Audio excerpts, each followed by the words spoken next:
Did y'all hear about the clips getting dropped from Def Jam because they wouldn't clear a Kendrick verse?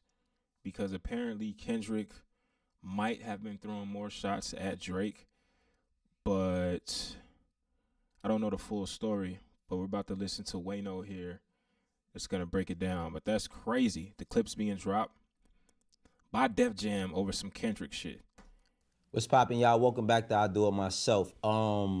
Def Jam is bugging out. Def Jam been bugging out for a minute though. Do y'all remember when somebody asked Alchemist what he would do if he was to lose his hearing, and he said become a Def Jam A&R? Do y'all remember how Def Jam in the beginning of the year they signed Jello, excuse me, they signed Jello Ball, and people was banking on Jello being like this next big rap superstar with one song, and then he got another song, and they did the typical thing when you get a hot song, they throw a feature on it, and then we seen him perform at Rolling Loud, and it looked like he ain't know what the hell he was doing, and he looked like he was lost out there, and everybody had all of this conversation about this $13 million record deal with 8 million guaranteed, and record deals are never even structured like that. So the whole thing was a marketing scheme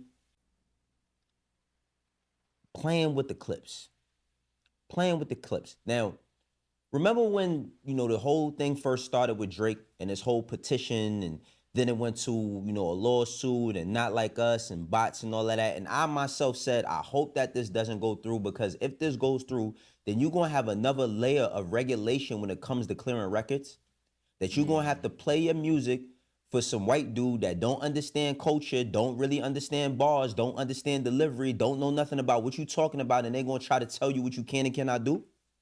Well, that's what's happening with Def Jam. The Clipse did a interview. They did an interview with GQ, and it's a good interview. Let's keep it 1,000. It's a very, very good interview. I read it, but there's one particular part that we just got to point out because it's the most important part of the conversation. And shouts out to Fraser Tharp for doing this. He's an OG in the game, been doing this for a minute. But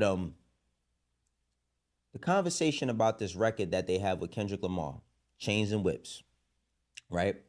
It says, after a summer of beef between the two biggest artists that resulted in an ongoing lawsuit from Drake, Def Jam's parent company, UMG, blanched at antagonistic optics of two of Drake's biggest enemies linking on wax.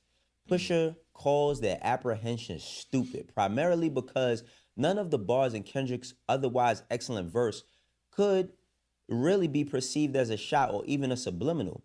It does, however, contain a stellar line. Therapy taught me how to open up. It showed me I don't give a fuck, right? So apparently the line is not talking about Drake, but Def Jam is just scared just because it's Kendrick and Pusha T, the Clipse, two of Drake's arch enemies getting on a song together. So just that association in general could be perceived as a shot at Drake, and I guess they want to stay away from it due to the lawsuit with Drake and Kendrick and all that. People be scared of stuff like that, especially corporate people. Now, this and this is what I'm talking about. Def Jam was a house that Russell Simmons built. I'm saying Russell Simmons, Rick Rubin, Talk LL about it. Cool J. Go down the line and just Talk about it, legendary acts that Wayno. Def Jam has Talk about had. it. Legendary executives as well. You get Lear Cohen, Kevin Liles, Julie Grenwald, Mike Kaiser, some of the people that over the past 20 years have signed acts and empowered acts to have some of the biggest records you could think of and some of the biggest moments. Everybody from coming from that Def Jam tree, going over Atlantic, you get the T.I.s and the Paper Trail albums. You know what I'm saying? You get Thugger, you get 300. It's so many things that came from Def Jam, and I feel like Def Jam started out with just full on expression. You know what I'm saying?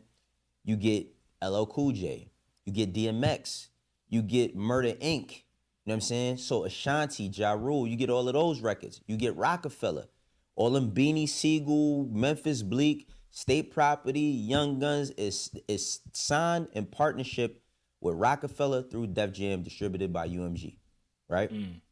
There's never been a time whenever I was clearing records, because I cleared a lot of records through that system as well.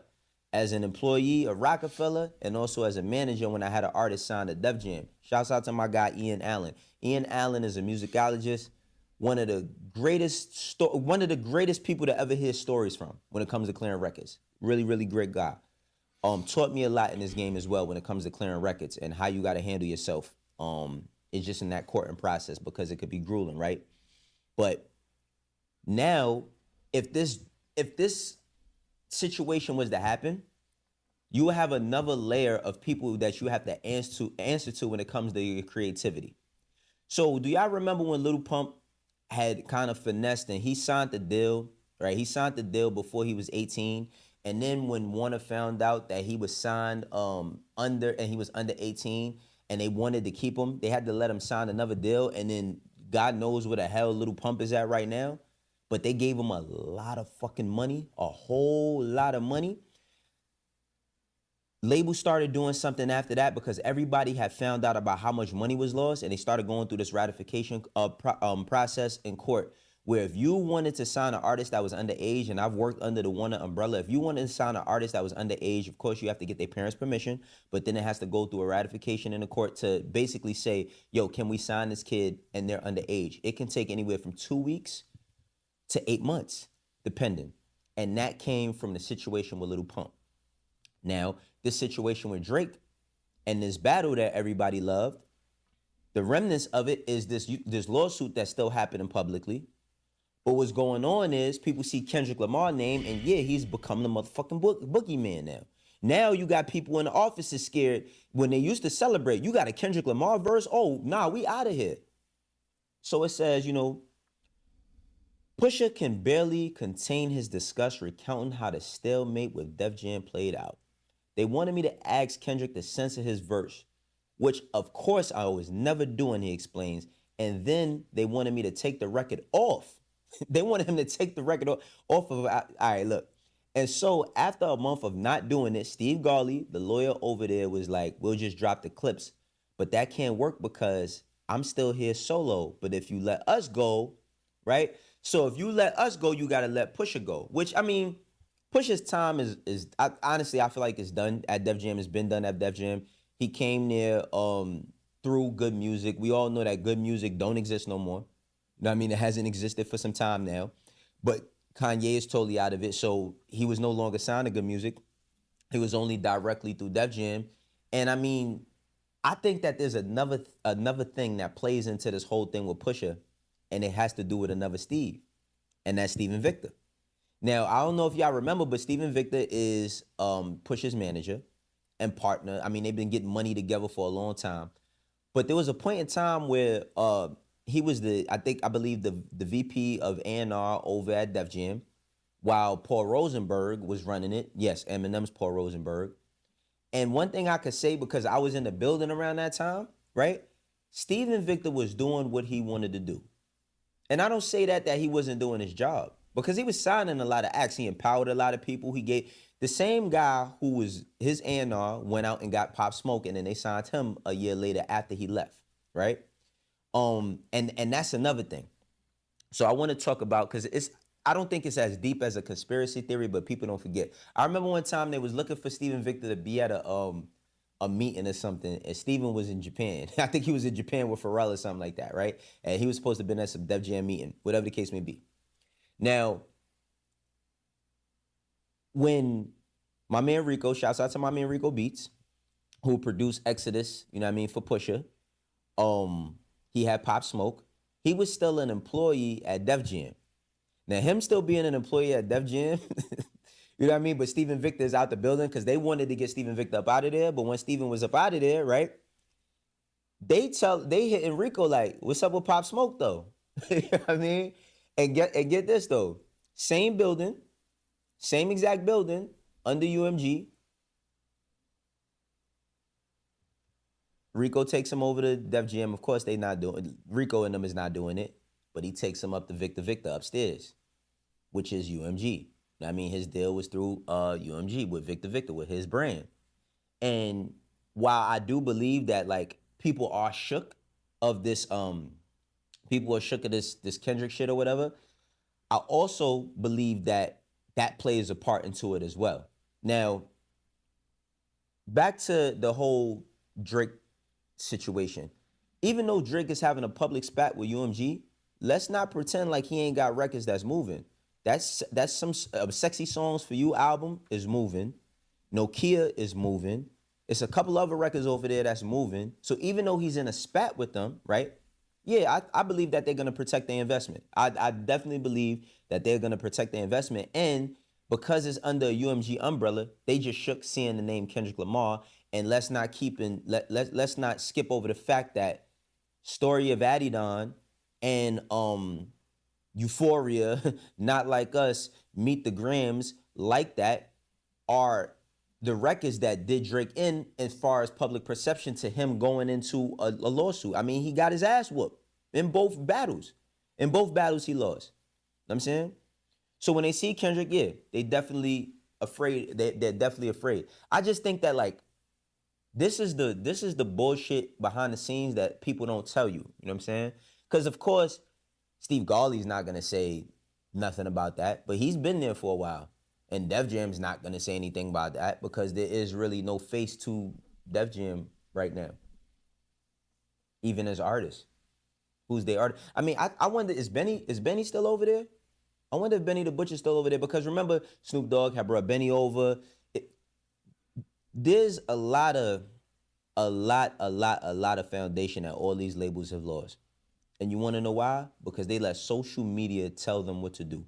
Social media is a very, very, very great tool in how to gauge things and how to see things is moving, but you cannot skip culture. Shouts out to my bro David Ali. Me and him was having a conversation one day. He said, yo, you cannot skip culture. Now, do culture come up in a contract? No. There's no, you could look at every contract forth and back. There's no conversation of culture. You know what I'm saying? When I think about what's happening right now, in its totality of how artists are dealing with labels and all of that, right now is the time to be as rebellious as you possibly can. Not just to the label, but bingo. That's what I be telling people.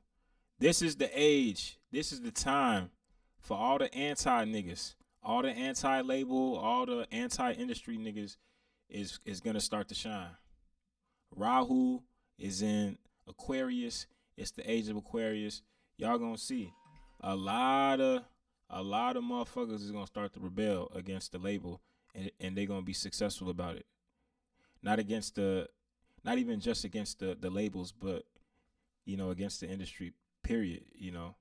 Look at Kendrick. Look at Ye. Look at all these people. Like they, people. At the end of the day, all that label shit, all that, the age of being put on by niggas like Diddy and all these other weird motherfuckers, all that shit, the age of all that shit finna be over with. And all the anti niggas finally finna get lit in this bitch.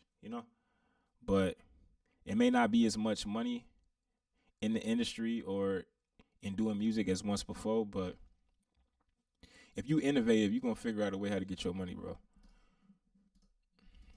to everything, every single norm that's been placed in front of you and told to you what you got to do in order to succeed is all a fucking lie. If you don't go with your gut and you don't start going with shit that you want to do, you're not going to make it out here like that. And the thing I'm ashamed of when it comes to Def Jam is because that's what Def Jam was all about. That's what Def Jam was all about. I think about right now in 2025, if there was an artist that barked all the time and he had a voice that kind of sounded like a dog, people would call him a gimmick. And I'm pretty sure people called DMX a gimmick in certain instances. But guess what Def Jam did? They took that shot. You feel me? For Jay-Z, when Mace was out, because look, I keep telling y'all, Mace was kicking ass in this game. Mace was the hottest young artist, and he was not signed to Def Jam, and he was not under Universal. He was signed to Bad Boy, right? He was signed to Bad Boy. I don't think that was distributed by Universal, though. Could be wrong, but I don't think that they was distributed by Universal. Can't remember exactly. But Bad Boy, when Mace was the man, and he was outselling Jay. He was outselling everybody. You know what Def Jam did after Jay dropped his first project and it sold some records, but it wasn't critically acclaimed? Jay ain't even get 5 mics in the source, and that was like the biggest metric. That was the biggest gauge on what you was going to do at that time. You know what I'm saying? They took a shot on Jay, and Jay not only came with himself, but he came with a brand.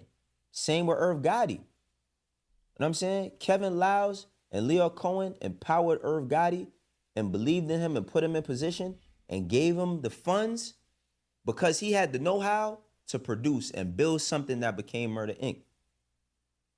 Now, it's 2025 and Def Jam is talking about well, we could just drop the Clipse because we're not going to put something out with a Kendrick Lamar verse. What?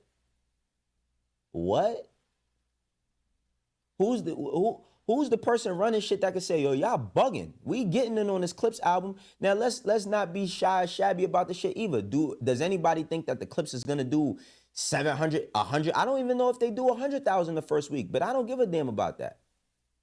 Because and I want you to know why you shouldn't even care about it neither. You wanna know why? Because there's all types of ways for people to trick in all them different numbers so that they can get their money back. Don't think that the label is only getting their money back based on first week sales. You got syncs and licensing and publishing and spreading these songs around and putting them all different ways, and they're pieces of property. So imagine you own land that you could sell in all types of different areas. You own land in Chicago, but you could take your land in Chicago and sell it in LA and sell it in New York. That's what a song is. But to me, Def Jam just slipped, man. They slipped. And they gonna learn. Trust me, they gonna learn. But one of the biggest things that did bother me, because let me tell you about what actually really bothered me about this is it says, in the wake of the falling out between P and Chad Hugo, the Neptunes are no more. And on new music, Malice raps, ain't no more Neptunes, so P Saturn. God damn, y'all. Damn. I mean, I don't know what their problems is. I don't know what Chad and Pharrell's problems is. I wish that they weren't going through them. I'm pretty sure they wish they weren't going through them either.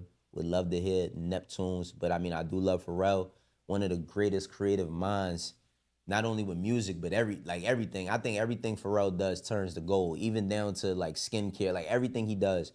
And I'm looking forward to this Clipse album. I think it's gonna be dope. If y'all haven't, check out the shorts that I dropped on my IG. I don't know why, but we can't put anything up with any of the music from Ace Trumpets on it because it's immediately being blocked everywhere. So I can't play anything with that. I tried to play some of the trailer in my last video, wasn't allowed to, but y'all let me know what y'all think. I think that like we're in a very, very weird space. I'll say for all up and coming artists, if you sign to a label or not, just be daring with your creative, yo. Be daring with your creative. Put that shit out, man. Put that music out. People are looking for new things. People are looking for things to champion and be excited about.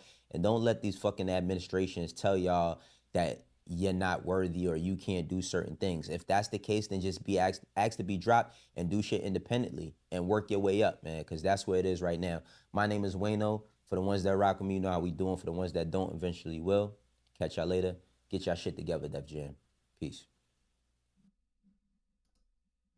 I ain't gonna lie, man. I fuck with Wayno, bro. Like Wayno, he got some good takes on the industry. I like what he said about this being the era where artists can be more rebellious and take more chances because we see the whole industry structure being tore down right in front of our eyes. So it's crazy, man. So I think it was a good move for the Clipse to part ways with Def Jam, Pusha T, and all them. Pusha T been at Def Jam for a minute, and Kendrick is his guy, and Kendrick is one of the goats. Like he's my favorite rapper of all time, and even if you don't think that he's the best rapper of all time, you got to put him in at least top 10. And there's no way if I got a verse from one of the best rappers of all time, then it's like I'm not gonna let nobody tell me that I can't put that out. Like, come on now. It's gonna go up regardless. You know why? Because Kendrick got the people. At the end of the day, it's about who got the people. But yeah, till next time, Make sure that y'all like this video. Comment on this video. How y'all feel about this situation, Def Jam, the industry, being rebellious, the age of Aquarius, all that good shit. Make sure that you subscribe to this channel if you're not already subscribed. My name is Marko Stats. Spicy. Till next time, love y'all. Stay safe out there, all right?